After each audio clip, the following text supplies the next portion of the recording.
After a prolific decade-long career in America, multi-time AMA champion Ryan Villopoto decided to move to Europe and contend for the World Motocross Championship. But an injury at round 4 in Italy cost him his season. And on July 9th, the 9-time AMA champion retired from competitive racing. A 5-time pro motocross champion, Villopoto's 31 career motocross wins and 41 career supercross victories put him third on the all-time win list. As he rides off into the sunset, Ryan Villopoto will go down in the record books as one of the all-time greats. Well, kind of shocking how quickly it all came to an end. A lot of people thought he'd be battling for a Grand Prix title this year. Instead, he has chosen to retire due to an injury that he suffered over there. No arguing with the stats, though, here in the United States. Definitely as good as they come. Well, anytime someone's got 9 national championships, that puts you in a category of the elite, one of the greatest. And a little unfortunate the way he did go out of racing, but you look at those stats, pretty impressive what he did, especially in quite a short period of time as well. Yeah, anytime he raced a full season here in motocross without getting injured, he ended up winning the title, which is something only Ricky Carmichael can also say. All right, we're going to go to the 450s after this. Ryan Dungey going to try to win in front of the home fans. Just about 7 minutes away from the first 450 moto here at the La Crescent Wine and Spirits Spring Creek National. Let's show you what the Spring Creek racetrack is all about with the Kawasaki track map. Yep, this is our point of view. Make a right-hander, which is kind of unique. Guys won't be able to get to the brake pedal as easy. Hopefully they all want to get that motorsport.com hole shot. Coming to this pretty fast section, they'll slow down to this left, over this tabletop, then this little tunnel jump. Key to get through this, it's not much of a chicane, but it's enough to just upset the bike because you've got to carry the momentum all the way through these rollers here at Millville. Get to the end, rail that berm, carry your speed all the way back through. After the sand rollers, make a right, go up a little crest of a hill, left. Then you have this long sweeping right hand that usually gets rougher as the day goes on, over this triple step up now, the fly racing jump, also known as the catapult, another triple step up.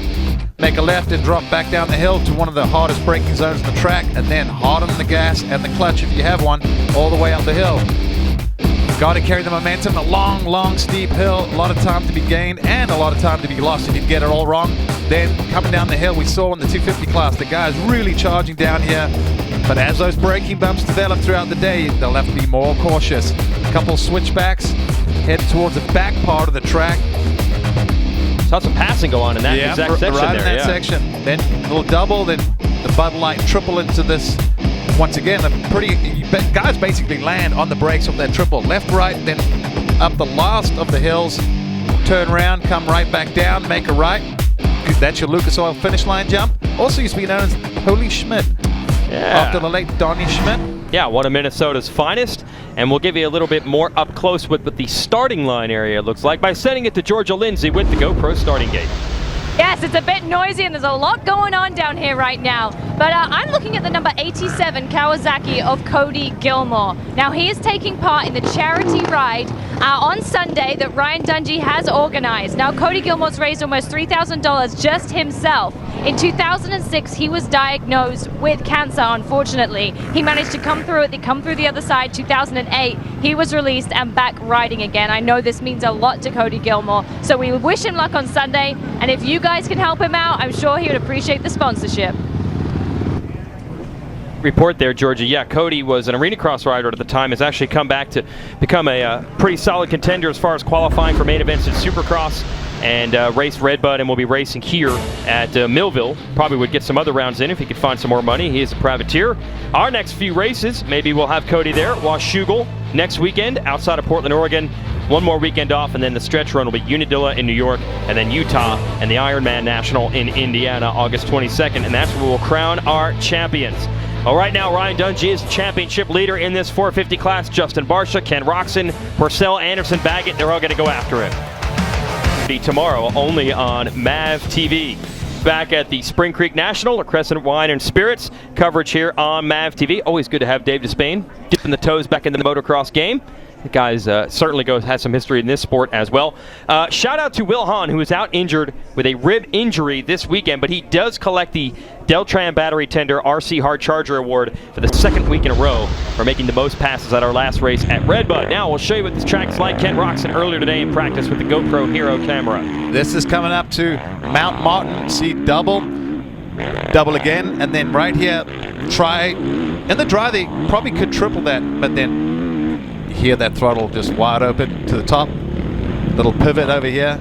You can tell he's not quite pushing this early in practice. And coming down this hill, it's going to get sketchy because they got some really good speed coming down those hills, and you'll see those bikes will start bouncing around. Ryan Dungey is the Bud Light fastest qualifier. Did that in the second session with that 2:21. But a shout out to the rider on his right, Josh Grant. He is filling in for Will Hahn this weekend on the Monster Kawasaki. Hadn't ridden for about 3 weeks when Chad Reed unfortunately had to close the Discount Tire 2-2 machine team. Grant didn't ride, got this shot, fastest in our first practice. KTM keys to the moto real quick, Grant. Well, we've had rain, so the track has been changing, not to mention there could be more rain coming later today, which with the rain, the humidity has gone through the roof. It is hot out there, so conditioning and obviously having hydration is important. And the last thing is, can Barsha make it 3 in a row? We'll expect him to be good with the starts, and I think he is again. Barsha has his 3rd straight Motosport.com Whole Shot Award, and his teammate Phil Nicoletti right behind him. A pair of Auto Trader Toyota Yamahas. And Nicoletti, by the way, has been staying up here with the Martin brothers for the last 2 weeks, so he knows how to get around this track fast, and he's challenging Barsha. Wow, Nicoletti looks good because Barsha is going for it. Nicoletti looked really good there in those opening couple corners. Oh, makes a little bobble there, but gathers up real quick, and look at that. The Diesel, Ryan Dungey on the number 5, already in 3rd place, so obviously right where he wanted to be, near the front. No need to panic, can ride his own pace. Georgia, what do you hear about Phil Nicoletti? Good run so far. Now, he almost did not make the start line. When he did a parade lap, his bike was bogging. He didn't know the issue, pulled it in, and the mapping was kind of messed up. They fixed it, straight back on the start line again. Now he's got to deal with Dungey, who just got over the back fender and wheelie past him. Good job, though, by Spencer Bloomer, the mechanic, for Nicoletti to just get that bike out there. So Dungey not messing around into 2nd. Talk about a power move. Oh my goodness. Dungey just got every ounce of horsepower out of that KTM, and he triples. Oh! And lands hard, and Nicoletti's going to try to get him back. Nicoletti's going to wheelie his way past Dungey in the same way Dungey did him. No, but Dungey had the inside. Man, I got to say, I think Dungey must be working on his intensity right out of the gate, because in the last few rounds, you know, especially the outdoors this season, you know, we talk about it takes him a little while to get going. He's made a couple mistakes here and there, but I love his intensity and his, you know, ability to just push. He doesn't have to win every moto. He's got a decent lead, but you can tell he wants to win every time he's on the track. Yeah, a little uncharacteristic when you see Dungey pulling crazy moves like that. That's not normally his style, but we saw it at High Point, where he passed his way to the front and ended up winning the first moto. Now we see Ken Roxon here on the Soaring Eagle Jimmy John Suzuki number 1. He's in this picture as well, right behind Nicoletti. Then you got Dungey. And a shout out to the BTO Sports.com KTM riders. Brayton and Short are right behind this. Well, Kenny, the last few rounds it's been a little, you know, for his standards, I would say a little mediocre. I know he's had Dungey's in the lead. I didn't even see how that happened. Somehow Dungey comes around the lead. We were watching Roxon and Nicoletti. KTM riders, also Weston Pike is in there, so somehow Ryan Dungey has gotten Justin Barsha. My apologies. Well, he is just bringing a whole new level of speed right here. And Dungey looks great. Yeah, uncharacteristic aggression. We might have to officially start calling him, like you were saying, the Turbo Diesel, the way he's turned it on early in a couple of motos this year. But here comes Barsha trying to reset and go back after him. Barsha not one to ever give up a rollover. He's a very determined, got a lot of tenacity, this kid, and he will give it everything he's got. And he'll probably watch and learn from Ryan Dungey and actually pick up on some of his lines. So Justin Barsha, we've talked about this, seems like this new resurgence, this, he just looks happy, he looks like he's, you know, loving life, and it's been showing in his results. Because even if Dungey wins this, another one. Oh, way short for Barsha trying that triple, that hurt. He did almost exactly what Dungey did on the previous lap. You see all that dirt that came from underneath. I mean, the bike just stops. Nicoletti, He now wants to go back after his teammate. And there's Roczen there as well. So a three-rider fight for second. Nicoletti standing up on the pegs, going to the outside. He'll have the inside of the next corner, but Barsha beats him to it. That's good to see Caden Roczen also up in the mix. I was, like just talking a little earlier and saying he just hasn't been in anything special lately. And, I'm not sure if some of it's the back. You even got to ask the questions. Is he comfortable, on the Suzuki? Is he trying to find some setups and different options as he goes a long way around Nicoletti there? Made that look relatively easy. Wow, that was quick compared to a few corners ago where we thought Nicoletti was about to make a move on Barsha for second. Instead, it's Roczen taking over third. So these are the three big hitters, the top three in points in the 450 class at the moment. Shout out to the injured Eli Tomac, who did win a bunch of motos, 5 straight to start the year, but he is now out with double shoulder injuries. And here comes Weston Pike as well, the third rider on the Joe Gibbs Racing Yamaha team. Pike kind of rejuvenated, battling inside the top 5 last week at Redbud. He had a couple of down motos, dealing with some physical problems. He says he's feeling much better now and fighting for fourth. Seems like all the JGR guys are having a good outdoor season. They get good starts. Pike's been solid. Bosch has had some great rides, and Nicoletti, we used to call him Factory Phil in, and now he just gels with this team just like Pike has, and I think for Bosch it took maybe a little bit longer, but people have to realize it's not just a matter of switching a motorcycle. You're dealing with a whole new personnel. You go with different setups. These machines, yes, they're similar when the guys get them dialed in how they want them, but they're all different to begin with. And it's very easy to go down the wrong road, and then it takes a little while to realize, what, some of those, wow, that could have gotten ugly, but look at between that. Teammates. Wow. Pike just not giving up, and in fact, off the track, could not get it stopped. He was really aggressive on that downhill, and it cost him. And Nicoletti, I think that's the best we've seen anyone get that jump, and it unlocks the double right after it as well. And that's what Barsha and Dungey were trying to do. And Nicoletti just seat bounced that, and then we talked about it before. Those Yamahas produce some massive horsepower, and on a jump like that, especially on an uphill, just that little bit extra sometimes is all you need. But we'll see Dungey and Bosch, and that they'll get it down as they find their line. And the key is to actually scrub the jump before, and almost have the rear wheel running down it, and sit down, get your weight back, and just give it a little pop. So Nicoletti 4th, Pike 5th. That's who you're watching right now. Behind him you have Andrew Short in 6th. Welcome back to him, coming back from a broken kneecap. Then it's Freddie Knorr in 7th, Tickle, Brayton, and Baggett round out the top 10. Christoph Porcel 11th. Still watching Nicoletti dealing with some heat from Pike, as Dungey has about a 2.5 second lead over Barsha, and Barsha has another 2.5 seconds on Roczen. Could be interesting to see Roczen versus Barsha though for second. Real change in the momentum of the series with Barsha getting those 2 wins. Roczen, a defending champ, needs to get him for the points.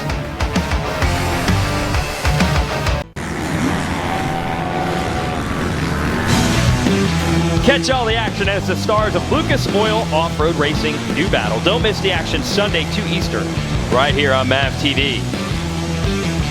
Ryan Dungey ruling the roost at the moment here at his home track in Millville, Minnesota. And we can show you how he took the lead from Justin Barsha. We missed it ourselves, but now we do have it on a replay. Take us through this, Grant. Well, look at the very distance you see right there. That is Justin Barsha picking up his bike. But unfortunately, by the time he gets up, watch Ryan Dungey sneaks up the inside. Able to take that lead. That was wrapped nice with a bow tie on top of it for the Dungey over there. And you're seeing Roczen working on, that's Dungey making the move on Barsha, top of your screen on the left. Barsha did drag race him all the way to the top. Couldn't make it work. Then you see Nicoletti, Roczen, Pike right behind. So here's Barsha has recovered.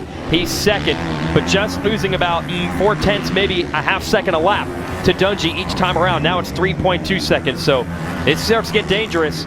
Late in the moto is where Dungey does his absolute best work. He's been pretty darn strong at the beginning of the motos this year, though. He looks really good right now. I'm really impressed. He's manhandling that bike on this pretty tough track, but he's looking smooth, and he's just carrying great momentum almost everywhere. He's got some good flowing lines. He's I hate to say it, but I don't think there's anyone that can run with a Ryan Dungey in this type of form. But with that said, these two guys, no slouches either. Justin Barsha giving everything he's got. Ken Roxon definitely riding a little bit better than we have seen. He's definitely had a bit of an up and down outdoor season so far. Obviously starting off the season at Hangtown with that bad back, and it took him a while to get going. Then we saw him winning at Mount Morris, and started thinking, all right, he's back. And then, you know, just a couple up and downs. I know he said he was sick. He said he was sick at Budds Creek, correct? Yes. Yeah, and I don't know, just hasn't seemed to find that, you know, get in the groove and start building momentum. It's been a little up and down. You see two Suzuki riders battling it out. You have Brock Tickle in 6th on the Soaring Eagle Jimmy John Suzuki, and then Blake Baggett on the Yoshimura Suzuki right behind him. Those are two different factory outfits, and they're in about the same spot on the track. Baggett was 10th on the first lap, picking up a couple of spots now. Georgia, what are you hearing on the number 4? That's the number 4, Blake Baggett, has actually been riding with quite a few guys recently. He's built a new track in his house, and his girlfriend actually said it's hard to even get him off a tractor. He loves doing the work on the track, and Ken Rox has actually been riding with him, so I'm sure they've been comparing Suzukis and working together on that front too. Yeah, and I hear that long-lost Martin Davalos of the Rockstar Husqvarna team coming around after dealing with some illness in Supercross. Been riding at Baggett's house, hopes to maybe be back before this season is through. So Baggett's track there in Florida, it's a new track, really becoming the place to be. Wait a minute, that is Weston Pike, who is riding around holding his hand up, clearly has a mechanical problem of some sort, and he is just letting these guys go by. Yes. Looking down at the bike. Man. We could speculate a ton of things, but I wonder if anything might be related. Talk about Nicoletti having some ignition issues before the race. And Norin, I don't think, realized that Pike was cruising around slow, just rammed right into him. So that'll move Norin up to 7th. Tickle will be 5th, Baggett 6th. And Pike quickly losing position. So good job by Fast Freddy here to take advantage of that. Our newlywed. That's right. Yeah, had the wedding right the day after our last race at Redbud. That was also a career high finish for him in that race with 7th. And running 7th right now. Friendly rider out of Sweden. And yeah, now they've all cleared Pike. You have Porcel and his teammate Anderson as Pike has pulled into the pits, working with his mechanic, Patrick Barker. Georgia, what do you got? Well, it looks like something to do with throttle right now. They're testing it and they keep revving the engine, trying to test whether something's wrong. Weston was pointing at part of the track, which I'm guessing is where it started to feel funny or sound funny, but it looks like he's heading back out, and it didn't look like they changed too much. Well, yeah, it doesn't look like they could find what the problem was. He did have a bike problem actually at Budds Creek. We saw him pushing the bike, and then when they got it to the pits, it started again, but a lot of times what happens in that situation, the bike cools off. The time you push it back there, then it can fire. But here, it's straight off the track still running. Well, we could speculate it could be a number of things, but after all that mud this morning, these mechanics pressure wash the bikes, and it just takes literally a drop of moisture to get inside the electronics. Oh, now we see Brayton. He's in the pits. Wow, and this is the home race for Brayton. I saw him at the hotel this morning. A lot of friends and family here. He is out of Iowa. That's as close as the series comes to him. So going to be some disappointed Brayton fans here today. He's not going to finish this moto at least. Brayton was 10th in the points coming in. You're watching Barsha on the big picture here. Again, giving Dungey a decent run. Same thing happened in that first moto at Redbud. Dungey got him, but wasn't able to open up that huge, 30-some second gap that we had seen Tomac and then later Dungey do earlier. Wow. Feet off the pegs for Barsha. No problem. That's normal. No big deal. And he's got the gap. He had it down to 2.5 seconds. Now back to 3.5. Barsha putting in a real hard charge right now. He's going for that for sure. And I think as long as he can see Dungey out of his peripherals up ahead, that's what Barsha just needs. You can tell the way he rides. He scrubs everything. He just tries to squeeze every ounce of power out of that bike at any opportunity. The minute that wheel touches the ground, that throttle is wide open. And usually, even when the wheel's not touching the ground, it's still wide open. Yes. Multiple teams saying that Barsha has been the best rev limiter tester they've had. Well, it just proves to you just how impressive these motorcycles are nowadays. I mean, these 4-strokes, when they first came out, they were pretty temperamental. I mean, Justin Barsha would have grenaded his bike every moto 10 years ago probably. But between all the brands, you know, give them all credit. These bikes are so great. So for fans but at home, they can go buy a bike like this, and it's got plenty of horsepower, handles great right off the showroom floor, and they seem to be bulletproof. Yeah, Barsha's definitely putting it to the test. Although his teammate Pike had his troubles, but that's not rev related, that's something else. Perfect job getting the triple and the double. So Barsha continues the pursuit of Dungey, and we're halfway through this moto, and that means 15 minutes for Barsha to try to win this one, catch Dungey, or you can call Geico and save 15% or more on your insurance. You take your pick. Well, really, unless you're Barsha or Roxon here, probably not going to catch Dungey. So you might as well just make the phone call. Well, that's your only chance to win something today. You can see that Bosch has pulled away from Roxon. So Bosch are running great pace. He's giving everything he can to try and stick with Dungey, but Dungey's just looking phenomenal out there, dropping back through the order. I think Tickle has made the move on Nicoletti, or is that Baggett? Baggett's actually gotten them both. Baggett has gotten Nicoletti and Tickle. So well done for the number 4. Starts have been a problem for Baggett this summer, and they kind of always had, even going back to his 250 days. But making the most of it, getting past Nicoletti. That should be actually 4th now. And let's hear what's further information on what's been happening in the pits in Georgia. Well, we currently have about 4 different bikes in the pit, some with flat tires, some with problems with the engines, but I spoke to Western Pike's mechanic Patrick. He said that Western was complaining about the bike cutting out, so he revved it a few times. He didn't feel anything wrong, so that's why Western Pike got sent out.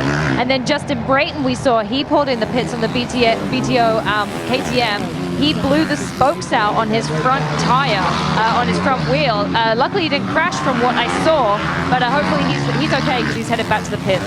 And now Pike is headed back to the pits as well with the long push. I think that was Davey Coombs there of MX Sports helping him with that. So indeed, the bike did have problems, and Pike's not going to score points in this moto, nor is Brayton. Meanwhile, Nicoletti has had a battle on his hands here in the 46 this entire race. Got the good start. He's up there with Dungey and Barsha, then had to deal with Roxon. Now it's Baggett and Tickle. So an eventful day right now for the 46 of Nicoletti. Dungey's lead, 4.5 seconds over Barsha. Every time Barsha gives it a run, Dungey's able to turn it back up and get back away. So we'll keep watching this one in 46 and 20. That is for the top 5. Roxon about 6 seconds behind Barsha, incidentally. Tickle might have the pass made here. He's going to try the outside over the catapult. And then to the top of this uphill triple. Oh, made it work. Good job, Brock Tickle. Can he get stopped to the corner? Yes. Doesn't even have to go to the outside. All right, so Tickle has sealed off Nicoletti. We got 2 of the RCH Suzukis inside the top 5.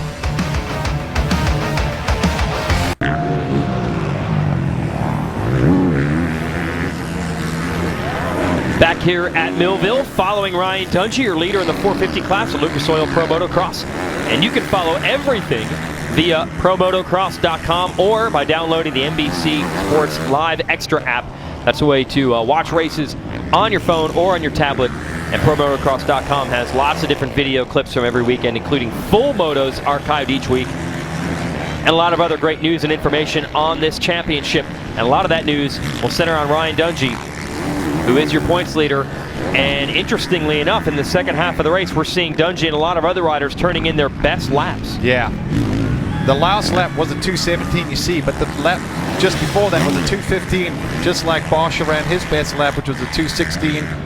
Roxon, Baggett, and were in the 17. So track has really, I think it's found that balance where it's gone from being a little bit sloppy and messy and weighing the bikes down to now you've got some good ruts and it's dried out a little bit. So the track in great condition. See, those ruts aren't that bad. And that's basically because they had to groove this track after practice because it looked like a mess. There were just lines going everywhere. Barsha, he's not going anywhere. He's in second. No longer does he have Dungey in sight, but he has also done a good job holding Roxon at bay throughout this one. So every time Barsha has made a big charge on Dungey, Dungey has answered. And every time Roxon has made a big charge on Barsha, Barsha has answered. And what a flip-flop here. Barsha and Roczen, by the way, they were the two prize free agents at this time a year ago when they both ended up switching teams. Roczen from KTM to Suzuki's, and Barsha, who had been a Honda rider for life since he was a kid, switching over to this Auto Trader Toyota Yamaha team. And it has taken Barsha a much longer time to get used to the bike. Roczen won his very first race on the Jimmy John Soaring Eagle Suzuki at the Anaheim Supercross. Two different tales for these guys. Right. Barsha took a little bit of time getting used to the new bike, the new team, and he's just gotten better and better. Whereas with Roczen, like you said, came out, Anaheim won. It just like well, this is Ken Roczen's season to be. Right. And you know, there was the ankle injury in Supercross, and then there was the back injury, and then getting sick, and that's not a great recipe to try and defend a title. No, especially not dealing with Dungey, who will not give you any points on his consistency alone. He's not going to give you many opportunities. Here's your Motosport.com whole shot replay. Another one for Barsha. It almost looks like the JGR practice facility, because every time there's almost all three JGR bikes come around the turn near the front. Look there, Andrew Short, another great starter. Welcome back to racing, Shorty, on the 29 KTM. Yeah, Shorty told me he's coming back from a cracked kneecap, and then he ended up getting an infection or an allergic reaction actually to the stitches after the surgery. So he has not had nearly as much time on the bike as he would have liked. He is now in 14th. He admits he's coming back not at 100%, but just wants to get out there and ride. So always good to see Shorty at the races. There's the gap between Barsha and Roczen coming down this long downhill. Roczen still third and about 6 seconds behind Barsha. And you see the lap time comparison between he and Dungey. Rider down. I don't believe that was Barsha. That must have been a lap rider on a blue bike. Tickle and Baggett still battling 4th and 5th. Baggett has it at the moment. Then it's Tickle, Nicoletti 6th, Anderson 7th, Norin, Purcell, and Josh Grant back in action for the first time in a couple of weeks in 10th. Good job filling in on the monster Kawasaki for the injured Will Hahn. Expect to have Hahn back potentially by Unadilla in a couple of weeks, but they will keep Grant on the bike, they announced, all the way to the end of the year. Grant running in 10th. And as you mentioned at the top of the show, Grant was the fastest rider in the first practice today in the mud. So welcome back to him. We're watching Roczen trying to work his way through lap traffic in every part of the track, and also trying to close in on your leaders.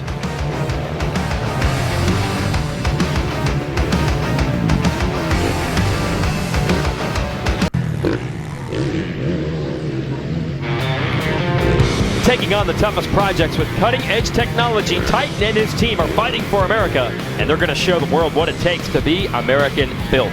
That's Monday at 9 p.m. Eastern and Pacific, only on MAV TV. Ryan Dungey continues to lead here at Millville, so let's show you some of the other spots. Josh Grant, great story, back in action, filling in for the injured Will Hahn. Now, he was a member of Chad Reed's Discount Tire 2-2 Motorsports team. Reed is out for the rest of the year with a shoulder injury and then had to close his team down after several solid seasons. Sad to see that team go. It also meant that Grant was no longer employed, essentially. Didn't have a motorcycle. Reed's going to still pay him throughout his contract. But he was looking for a way to get back to the races. He got it here with Kawasaki. Grant, what do you, Georgia, what do you hear on Grant? Too many Grants. Grant Langston, Josh Grant, right. and Georgia. Nice to meet you guys.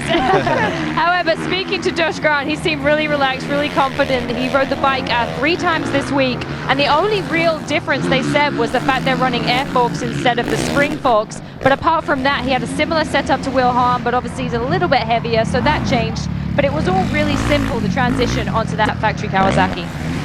All right, thanks, Georgia. Grant, what do you think of Grant, especially the fact that he was the fastest rider in the first practice today after being on the couch for a few weeks? Well, it didn't really surprise me at all. We've always talked, and said Josh Grant has got a lot of talent, and sometimes it just needs a good start, or he's got to be relaxed and happy. He should be relaxed. I was on the same flight with him out here. He was sitting at the front of the plane. I was at the back, so he better be relaxed. He had a good seat. He was going back racing, which racers love that. He's got a good opportunity, but it's hard to just come off the couch when and Josh has also dealt with several injuries, not even just this year, but in his career. But when Josh gets healthy and confident, he's always a podium contender. He is 10th right now. You see the next Kawasaki coming through. That's the next position. That's Kyle Chisholm. Number 11 and 11th. Yeah, how about that? 11 and 11th. He gets a little bit of help from Kawasaki with some parts, but he's a true privateer, really.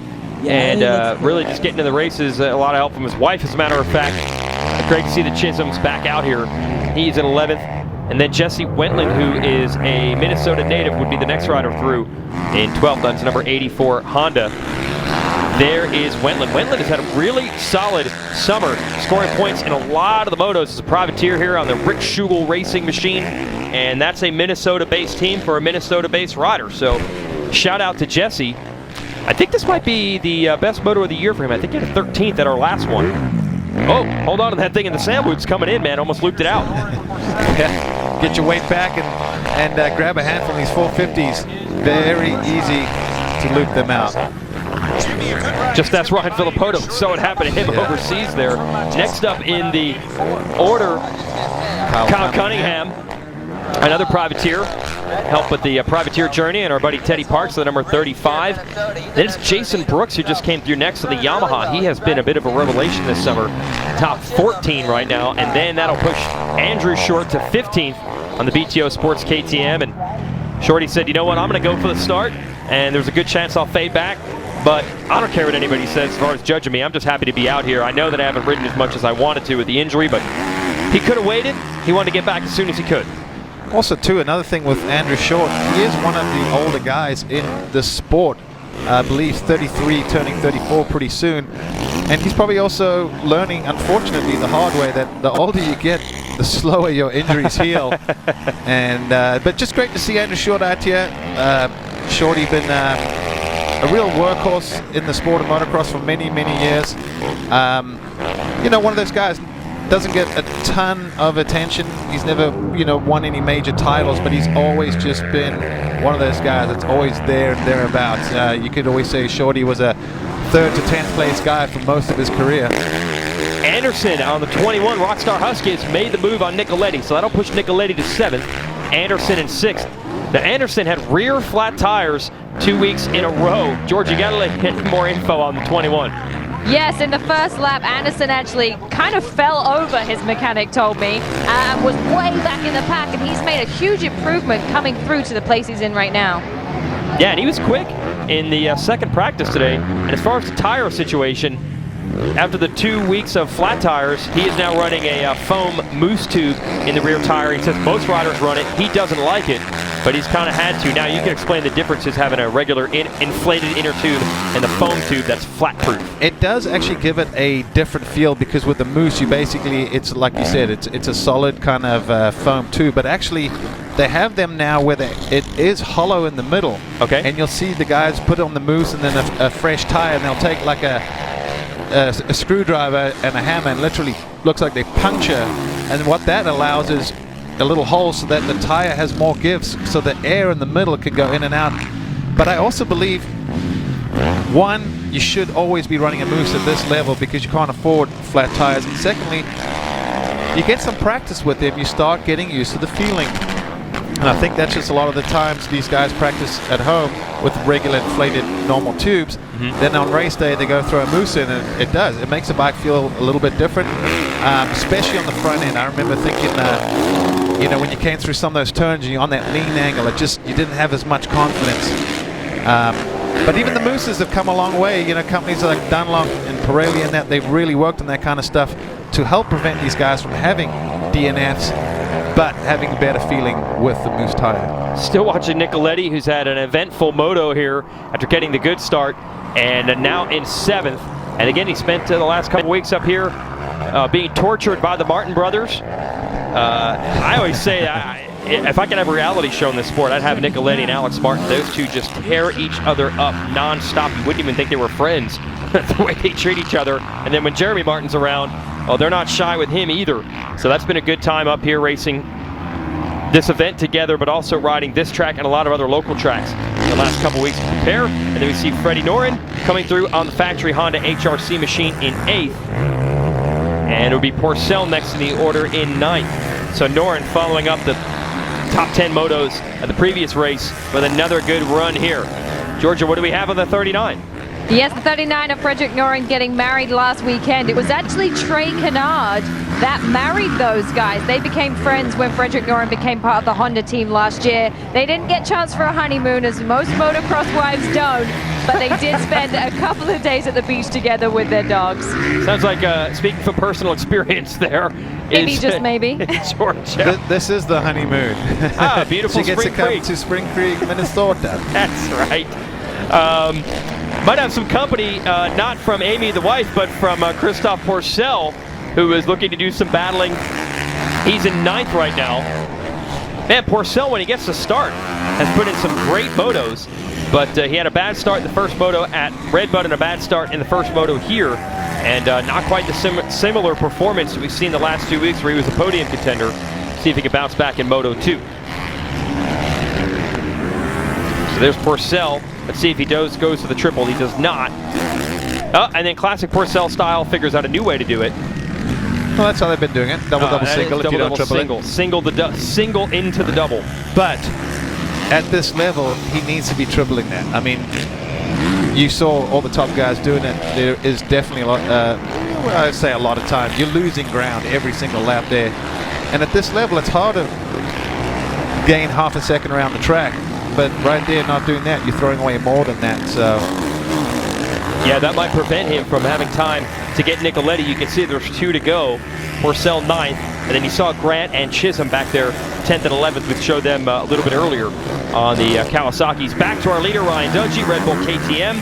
Gap is now 8 seconds over Barsha, so Dungey has them right where he wants them. He did not win the overall here. Actually, last year it was Eli Tomac who took the victory. It was Tomac's first ever 450 win. And this is really what Dungey wanted. And we've seen it time and time again. Really the last 5 years here outdoors. The season boils down to someone versus Ryan Dungey. Dungey is always there every year. So last year it was him and Roxon. Started out this year him and Tomac, then him and Roxon. Now it's he and Barsha that are battling for the wins.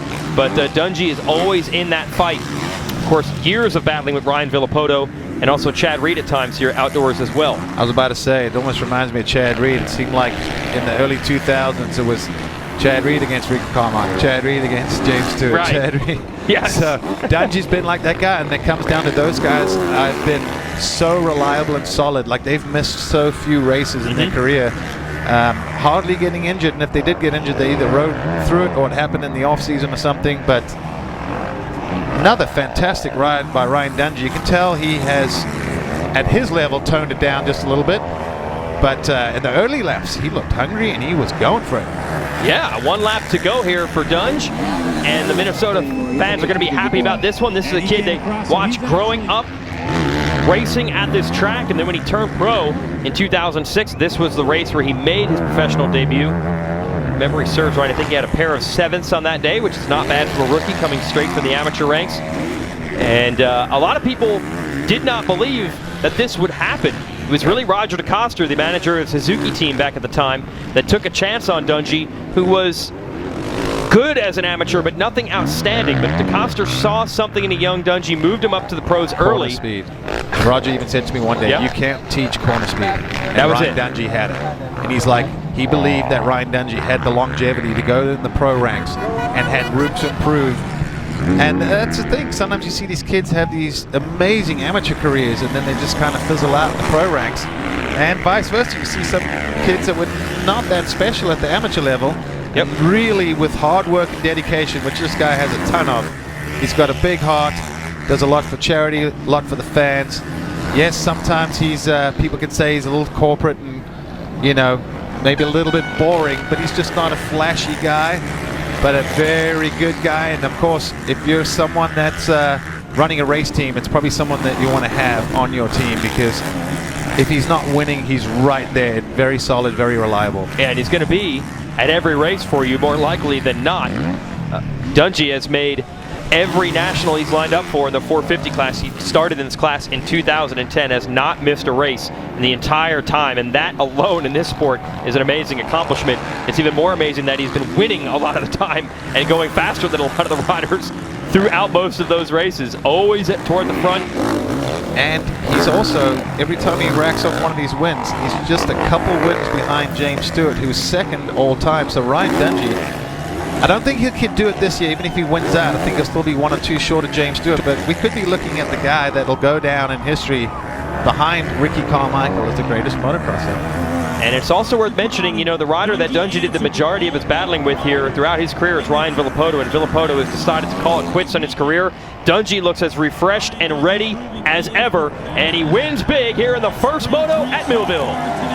Business as usual. I don't think this guy understands the idea of being burnt out, retired, anything. Riding like he's 18 years old right now.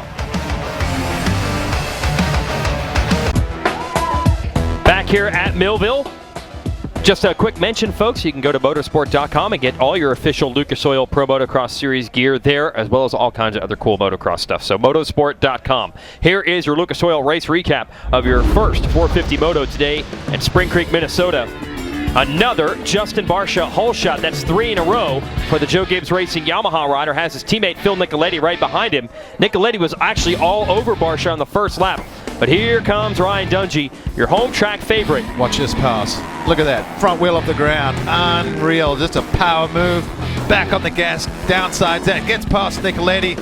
And he would set a sight on Barcia, but Barcia would have a little tip over. And from there on, it made it look quite easy for this guy. Dungey wins in his home state of Minnesota. And you hear some big cheers from the fans there. Barcia would hold on for second. And we'll send it to Georgia with your race winner. Yes, well, firstly, I want to say huge congratulations to Ryan Dungey for winning that ESPY award this week. That was huge for the sport of motocross, so congratulations, and thank you for putting it out there. Second off, you have so many fans here. You got about 50 friends, family, everything. How good does it feel to win this first moto at Spring Creek? Oh, it feels good. You know, regardless of the fans and the friends and everybody here, I enjoy riding this track. I came here as a young kid, and it's just a lot of fun. And I think this track really excels the learning curve, and I'm really glad we had it in our backyard. And but overall, it's just an added bonus to see all the people we grew up with, and a lot of memories here. I mean, that's all I can say. This is where the roots. This is where it started. This is where Mom and Dad pulled every dime they had to get me here, and my grandpa and grandma. So it's cool to be able to reap the benefits and just really enjoy it. Congratulations on that first moto win. Well done, Ryan. Yeah, big congrats on that ESPY award there as the Sears Action Sports Athlete of the Year at the ESPYs. We mentioned Barcia and Roxon second and third. Baggett from way back ends up finishing solid fourth. And Nicoletti, after that good start, ends up seventh. Noren, Porcel, and Grant round out the top 10. Welcome back, Josh Grant. Not bad. Let's send it back to Georgia. And Bam Barcia, second place. Almost a win there, but you seem to make a mistake or something. We saw Dungey pass you. What happened, and do you think if you could eliminate that mistake, you could stay with Dungey? Yeah, for sure. You know, I made a couple mistakes out there. It cost me the race for sure. I slipped off the grip, actually. My hand slipped off, and I got a little squirrely, and Dungey got around me, and then I made a couple mistakes, and he checked out. But my whole World Tour Yamaha team was right out there. Monster Energy, everybody. Moser Energy Systems were killing it, and just everyone. The track's awesome. It was so muddy this morning, and it really turned out good. And my bike's a ripper for sure. I got a great start, and we'll try to do that the second moto just like 2 weeks ago and try to hold on to that lead. Perfect. Well, congratulations. Well done, Justin. Yeah, that guy would love to spoil Dungey's home track party in the second moto. You can watch it tonight starting at 11 o'clock Eastern time. We'll have some NASCAR and IndyCar racing on NBCSN, and then we'll follow that up 250 and 450 motos. Well, the highlight show at midweek on Wednesday, and then next weekend we're off to Washougal in the Pacific Northwest, MAV TV, and NBCSN. Of course, your place to find coverage there. Let's send it back to Georgia. Ken Roxon, congratulations, third place here at Millville. The track has changed quite a lot. It seems like the ruts are kind of getting a bit better now. But third place for you, what are you going to work on for the second moto? Yeah, I'm trying to squeeze everything out of my Suzuki on the start, you know, and we've been getting off to all right starts, but not really up at the very front. But we're going to make some change on suspension. You know, I still think we can get a lot better, but overall, you know, the track is very different. You know, some of the banks are really deep, but back in the rollers we have some hard base square edge stuff. So it's definitely interesting. It's a huge difference compared to this morning, and going to try and get everything out of myself in the second moto, and couldn't have done it without Soaring Eagle, Jimmy John's, Ram Trucks, Suzuki, Bill Ray, Red Bull, Oakley, GoPro, Stan Sox. Everybody has been sticking behind me. Congratulations, well done. Third place for Kenny Roxon. Yeah, Kenny alluded to that our last race at Redbud, he has not been able to start quite with Dungey and Barsha. He'd like a shot, maybe starting ahead of them, and see how he would do.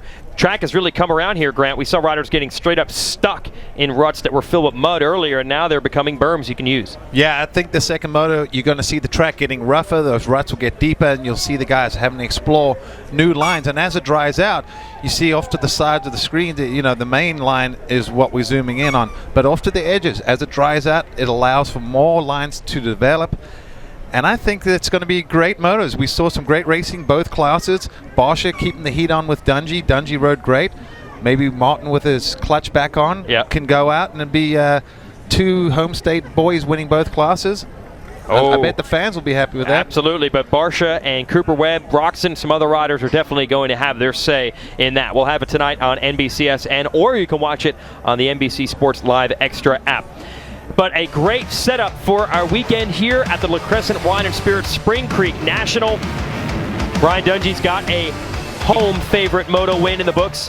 Marvin Musquin with his trouble in the first moto. Jeremy Martin going to try to follow Dungey and win for the home state folks, but he's got to beat Cooper Webb to do it. Should be great second motos.